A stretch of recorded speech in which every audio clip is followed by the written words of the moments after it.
তো বন্ধুরা, সবার সময় কিন্তু সব সময় একই রকম যায় না। কোনো সময় ভালো, কোনো সময় খারাপ, এরকমভাবেই কিন্তু মানুষের জীবন চলে, তাই না? মানে সব সময় যে একই রকম সময় কাটবে এরকম কোনো মানে নেই। আবার কোনো সময় মানে যখন আমাদের সুখ থাকে বা কোনো সময় মানে যে সময়টা আমাদের ভালো থাকে সেই সময় যেমন আমরা আনন্দ করে কাটাই, ঠিক তেমনই যখন দুঃখ আসে সেই সময়টাও কিন্তু আমরা সেই রকমভাবেই কাটাই।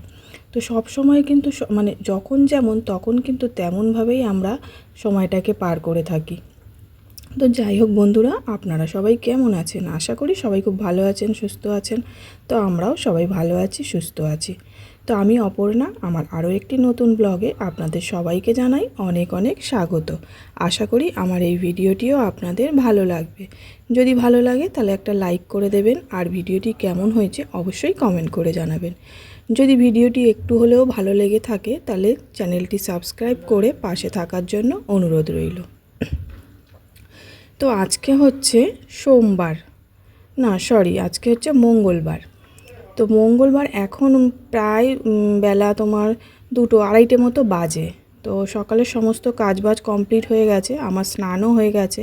আর অনেক দিন ধরে ভাবছি শ্যাম্পু করব, কিন্তু মানে করা হচ্ছে না। তো আজকে ফাইনালি শ্যাম্পুটা করেছি। আর আজকে না তেমন কিছুই রান্না হয়নি। তো আগের দিনে শুক্তো রান্না হয়েছিল, তো সেই শুক্তোটা কিছুটা আছে, মানে অল্প পরিমাণেই আছে, খুব একটা বেশি নেই। তো সেই শুক্তোটা আছে। তো মায়ের তো শরীরটা খারাপ, কদিন ধরেই খুব কাশি হচ্ছে, মা বলছে আমার কিছুই খেতে ইচ্ছা করছে না। তো যাই হোক, মা বললো তোমরা যদি ডিম খাও তাহলে ডিম ভেজে নিও। তো আর এদিকে হাজব্যান্ড তো মানে অনেক বেলা করে আজকে অনেক বেলা করে টিফিন করা হয়েছে। মানে হাজব্যান্ড নিয়ে এসছে তখন কটা 12টার মতো বাজে। তো সেই সময় না আমরা পরোটা খেয়েছি, 3জনেই খেয়েছিলাম।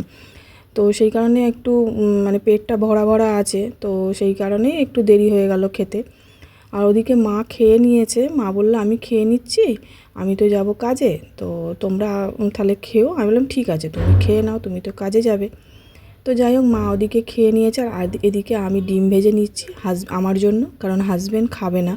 ও বললো আমি মানে ডিম ভাজা তো খাবো না, কারণ ওর অ্যালার্জি আছে, কদিন ধরেই না অ্যালার্জির জন্য চোখ ভীষণ পরিমাণে ওর চুলকাচ্ছে। তো সেই কারণে ও বললো যে এখন একটু ঠিক আছে, মানে ও চোখে ড্রপ দিচ্ছে, তো সেই কারণে এখন একটু ঠিক আছে। তো বললো তাহলে আমি ডিম খাবো না, তোমার জন্য একার জন্য ভাজো। তো সেই কারণে আমি আমারটা ভেজে নিলাম। আর এদিকে দেখুন চলে এসেছি, এখন ভাত বেড়ে নিচ্ছি। তো যেহেতু অনেক বেলায় পরোটা খেয়েছি, 12টার মতো তখন বাজে, তো সেই কারণেই হাজব্যান্ড বললো, ও প্রথমে বলেছিল কিছু খাবো না। তো আমি বললাম দুপুরবেলায় কিছু খাবে না বললে হয়? তো ও বললো তাহলে অল্প করে ভাত দাও, তাহলে ওই অল্প ভাতই আমি শুক্তো দিয়ে খেয়ে নেবো। আর ও শুক্তো না ভীষণ ভালোবাসে, শুক্তো হলে ওর আর কিছুই লাগে না। তো একদম সামান্যই ছিল শুক্তোটা। তো যাই হোক, আর এখন যা মানে পরিস্থিতি, গ্যাসের দাম বেড়ে গেছে। তারপরে দাম মানে বাড়া তো দূরের কথা, গ্যাস পাওয়াই যাচ্ছে না। আমাদের এখানে তো অনেকেই গ্যাস পাচ্ছে না, লাস্টে বাধ্য হয়ে ইন্ডাকশান কিনেছে। গ্যাস পাওয়া গেলেও মানে গ্যাসের দাম এত পরিমাণে বেড়ে গেছে, মানে আকাশ ছোঁয়া গ্যাসের দাম হয়ে গেছে। আমাদের মতো গরিব পরিবারের মানে মানুষরা, দিন আনা দিন খাওয়া যে পরিবারগুলো আছে, তাদের তো সবথেকে বেশি কষ্ট, তাই না? তো কী আর করা যাবে, যখন যেমন পরিস্থিতি তখন তেমনভাবে চলতে হবে। তো সেই কারণেই আরও বিশেষ করে আমাদের মানে একটু বাঁচিয়ে বাঁচিয়ে চলা হচ্ছে। তার মধ্যে হাজব্যান্ডও এখন বসা, কাজ বাজ নেই, তো সেই কারণেই আরও একটু চেপে চেপে চলা হচ্ছে। যাই হোক, তো এদিকে দুপুরবেলা খেতে বসে পড়েছি, অনেকটাই বেলা হয়ে গেছে। ওদিকে ছেলেকে খাইয়ে দিয়েছি, অনেকক্ষণই হলো ছেলেকে খাইয়ে দিয়েছি, এখনও পর্যন্ত ঘুমানোর নাম নেই। এই যে দেখুন আমরা খাচ্ছি আর ও ওদিকে দৌড়াদৌড়ি করছে। তো যাই হোক, ওদিকে তো আমাদের খাওয়া হয়ে গেছে, তো ছেলেকেও ঘুম পাড়িয়ে দিয়েছি, ও ঘুমাচ্ছে। তো আমি ভাবলাম তাহলে জামা কাপড়গুলো তুলে নিই, কারণ এখন ওর পাপা আছে, ওর পাপা আবার মানে একটু পরেই বেরিয়ে যাবে। তো আর এদিকে মানে শাশুড়ি মা কি ওর ছেলের জামা কাপড়গুলো তুলে দিয়েছে, কারণ অনেকটা বেলা হয়ে গেছে, আর ওর জামা কাপড় না বেশি বেলা পর্যন্ত বাইরে রাখা হয় না।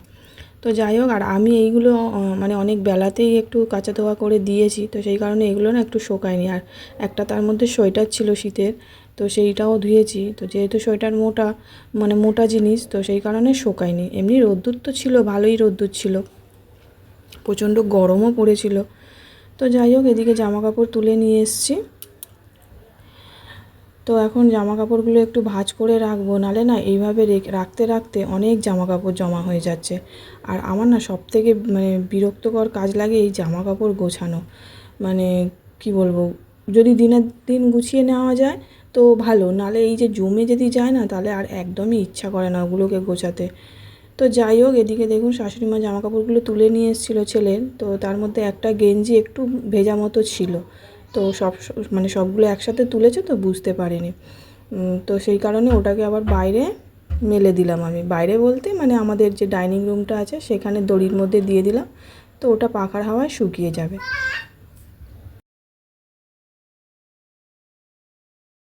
তো এদিকে আস্তে আস্তে কাজবাজ করছি, লাইটটা জ্বেলেছি, ভয়ে ভয়ে লাইটটা জ্বেলেছি, কারণ অন্ধকারের মধ্যে তো আর গোছানো যাবে না। আর ও ওদিকে ঘুমাচ্ছে, তো যদি লাইটের আলোয় চোখ মানে ওর ঘুম ভেঙে যায়, তো সেই কারণে মানে খুবই আস্তে মানে ভয় পাচ্ছিলাম যে লাইট জ্বাললে যদি উঠে যায়, আর একবার উঠে গেলে তো তারপরে আবার ওকে নিয়ে শুয়ে থাকতে হবে, তো এইগুলো আমার কাজগুলো হবে না। তো এই করে করেই না এতগুলো জামা কাপড় জমা হয়ে গেছে। তো এদিকে ছেলের জামা কাপড়গুলো আগে গুছিয়ে নিচ্ছি, তারপরে আমারও কয়েকটা মানে নাইটি আছে, তারপরে চুড়িদার তো মানে আছে, সেগুলো গুছিয়ে নেব। তো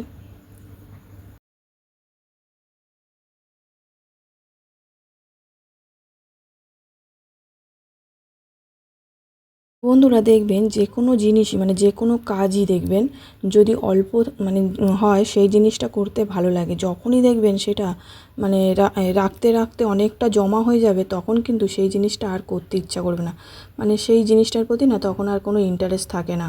তখন মনে হয় থাক এখন করব না, পরে করব।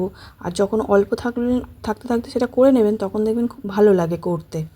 তো যাই হোক, গোছাতে তো হবে। আর এই জায়গাটা না, এই যে জায়গাটা বসার, এই জায়গাটা আমি কোনো দিন মানে খালি রাখতে পারি না। যখনই খালি করি তখনই দেখি আবার ভর্তি হয়ে যায়। তো যাই হোক, তো এদিকে কথা বলতে বলতে জামা কাপড়গুলো গুছিয়ে নিচ্ছি, আর ওদিকে বারবার মানে ছেলের দিকে তাকাচ্ছি যে এই না উঠে যায়, কারণ ও উঠে গেলে আর আবার কাজগুলো করা হবে না, আবার জমে যাবে। তো যাই হোক, এদিকে তো জামা কাপড়গুলো কথা বলতে বলতে গুছিয়ে নিয়েছি। এবার এগুলোকে নির্দিষ্ট জায়গায় রেখে দেব। তো ছেলের জামা কাপড় আলাদা জায়গায় থাকে, সেগুলো আলাদা জায়গায় রাখবো।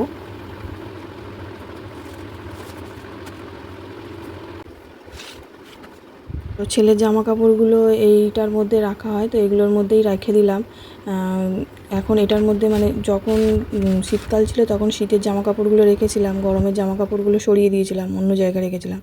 আর এখন আবার শীত চলে গেছে, গরম এসছে, তো গরমের জামা কাপড়গুলো এর মধ্যে রেখেছি, আর শীতের যে জামা কাপড়গুলো আছে সেগুলো আবার অন্য একটা জায়গায় রেখে দিয়েছি, কারণ সমস্তটা তো এই একটার মধ্যে মানে ধরবে না, তো সেই কারণে ওগুলোকে আবার আলাদা করে রেখেছি।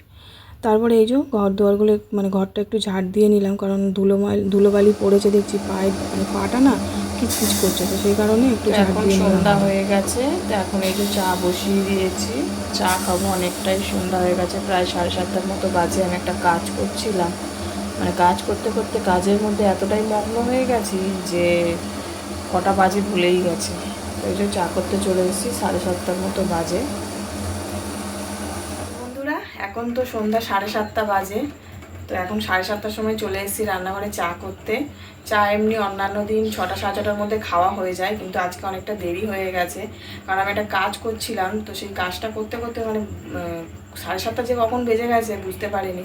তো তারপর ফোনটা নিয়ে দেখি না যে 7:30 বাজে, তো সেই জন্য তাড়াতাড়ি করে কাজটা বন্ধ করে চলে এসেছি রান্নাঘরে চা করতে। আর আজকে এত পরিমাণে গরম পড়েছে যেন বিরক্ত লাগছে, কিছুই ভালো লাগছে না। তো এই যে চা রেডি হয়ে গেছে, এই যে চা রেডি হয়ে গেছে।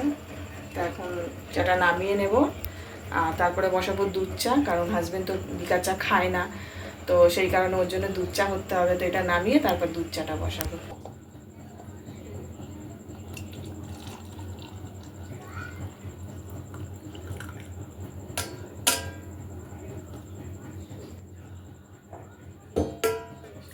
তো এদিকে মানে লিকার চা তো বসিয়ে দিয়েছিলাম, আর আমরা 3জনে লিকার চা খাবো। আর আমি না আবার একটু মানে লিকার চায়ে নুন খাই, আপনারা তো জানেনই। তো সেই কারণে মানে মামা আর মা দুজনের চাটা তুলে রেখে আর আমার চাটা একটু নুন দিয়ে আবার একটু ফুটিয়ে নেব, আর তারপরে হাজব্যান্ডের চাটা বসাবো। ও আবার দুধ চা খাবে। মানে এই চা করতে গেলে না একটু মানে কি বলবো বিরক্তই লাগে, এক একজনের এক এক রকম চা, তো কি বলবো। তো হাজব্যান্ড খাবে দুধ চা, আমি খাবো নুন দিয়ে চা, ওরা এমনি নর্মাল চা খাবে। তো যাই হোক, এদিকে চা আমাদের তো হয়ে গেছে, এবার হাজব্যান্ডের চাটাও বসিয়ে দিয়েছি। মানে দুবেলাই এই কাণ্ডটা ঘটে, মানে ওর চা আলাদা, আমার চা আলাদা। তো ও তো লিকার চা খেতেই চায় না, কতবার বলেছি যে লিকার চা